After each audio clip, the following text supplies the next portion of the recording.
마르코가 전한 거룩한 복음입니다.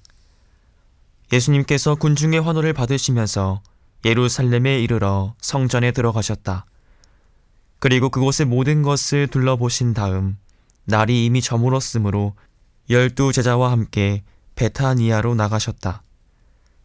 이튿날 그들이 베타니아에서 나올 때에 예수님께서는 시장하셨다. 마침 잎이 무성한 무화과 나무를 멀리서 보시고 혹시 그 나무에 무엇이 달렸을까 하여 가까이 가보셨지만 잎사귀 밖에는 아무것도 보이지 않았다. 무화과 철이 아니었기 때문이다. 예수님께서는 그 나무를 향하여 이르셨다. 이제부터 영원히 어느 누구도 너에게서 열매를 따먹는 일이 없을 것이다. 제자들도 이 말씀을 들었다. 그들은 예루살렘으로 갔다. 예수님께서는 성전에 들어가시어 그곳에서 사고 팔고 하는 자들을 쫓아내기 시작하셨다. 환정상들의 탁자와 비둘기 장수들의 의자도 둘러부셨다. 또한 아무도 성전을 가로질러 물건을 나르지 못하게 하셨다. 그리고 그들을 가르치시며 이렇게 말씀하셨다. 나의 집은 모든 민족들을 위한 기도의 집이라고 불릴 것이다 라고 기록되어 있지 않느냐. 그런데 너희는 이곳을 강도들의 소굴로 만들어버렸다. 수서사제들과 율법학자들은 이 말씀을 듣고 그분을 없앨 방법을 찾았다. 군중이 모두 그분의 가르침에 감탄하는 것을 보고 그분을 두려워하였던 것이다. 날이 저물자 예수님과 제자들은 성 밖으로 나갔다. 이른 아침에 그들이 길을 가다가 그 무화과 나무가 뿌리채 말라있는 것을 보았다. 베드로가 문득 생각이 나서 예수님께 말하였다. 스승님, 보십시오. 스승님께서 저주하신 무화과 나무가 말라버렸습니다. 그러자 예수님께서 제자들에게 말씀하셨다. 하느님을 믿어라. 내가 진실로 너희에게 말한다. 누구든지 이 산더러 들려서 저 바다에 빠져라 하면서 마음속으로 의심하지 않고 자기가 말하는 대로 이루어진다고 믿으면 그대로 될 것이다. 그러므로 내가 너희에게 말한다.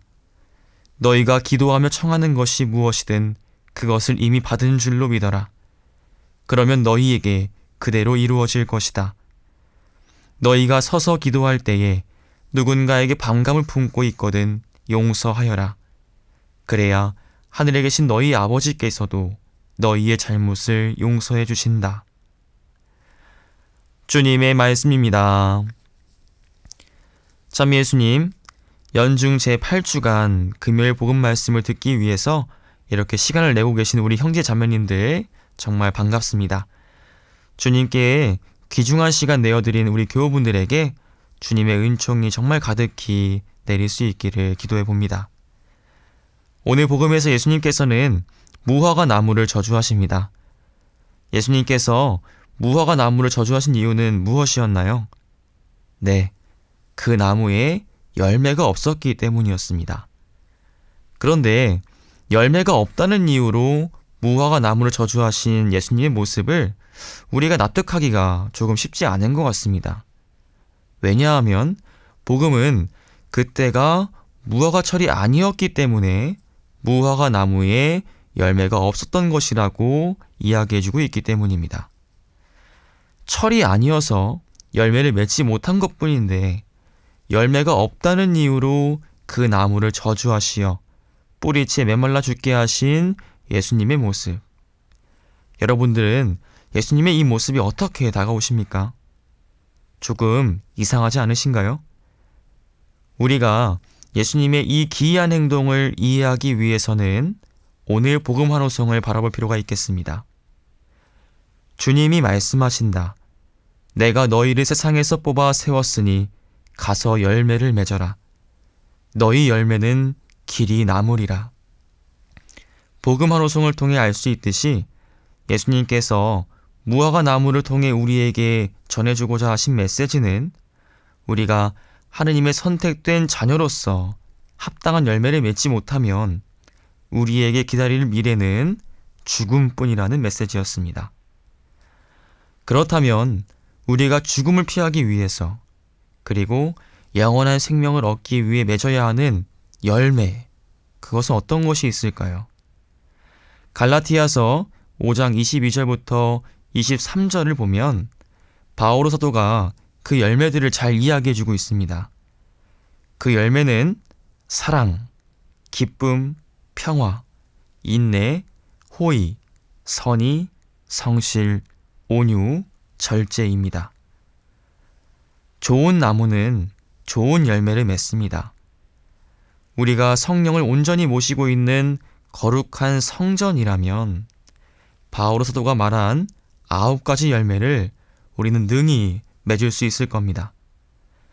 이러한 의미에서 우리 모두 스스로에게 이런 질문들을 던져보았으면 좋겠습니다. 나는 하느님과 이웃을 사랑하고 있는가? 나는 하느님 안에서 흔들리지 않는 기쁨과 평화를 누리고 있는가? 나는 가족과 이웃들의 부족함을 인내와 온유함을 가지고 바라봐주고 그들에게 먼저 다가가서 호의와 선의를 베풀고자 하는가? 나는 주님께서 허락하신 소중한 하루를 성실하게 보내고 있는가? 나는 내 안에 있는 욕심들을 절제함으로써 그 자리에 하느님을 채우려고 하는가? 우리가 세상을 살면서 맺는 열매는 우리가 성령의 성전으로서 올바로 살아가고 있는지 혹은 그렇지 않은지를 분별할 수 있게 해주는 좋은 기준이 됩니다. 우리에게 생명을 가져다 주시는 분은 오로지 하느님 한 분뿐이십니다. 그 외의 것들은 우리에게 메마른 죽음만을 가져다 줄 뿐입니다. 이 점을 명심하시면서 성령의 열매를 맺도록 노력하는 우리 모두가 되었으면 합니다. 분명 주님께서 우리를 도와주실 것입니다. 오늘 제1독서에서 하느님께서 성령의 성전으로서 합당한 열매를 맺으며 살아가는 이들에게 약속해 주신 내용 들려드리면서 강론 마치겠습니다. 그들의 재산은 자손과 함께 머물고 그들의 유산은 후손과 함께 머물리라. 그들의 자손은 영원히 존속하고 그들의 영광은 사라지지 않으리라. 주여 이 잔을 내게서 거두어 주소서. 그러나 제 뜻대로 마시고 엎드려 절하나이다. 눈으로 보아 알 수 없는 나의 하느님, 두 가지 주의 빵을 서로 나누세.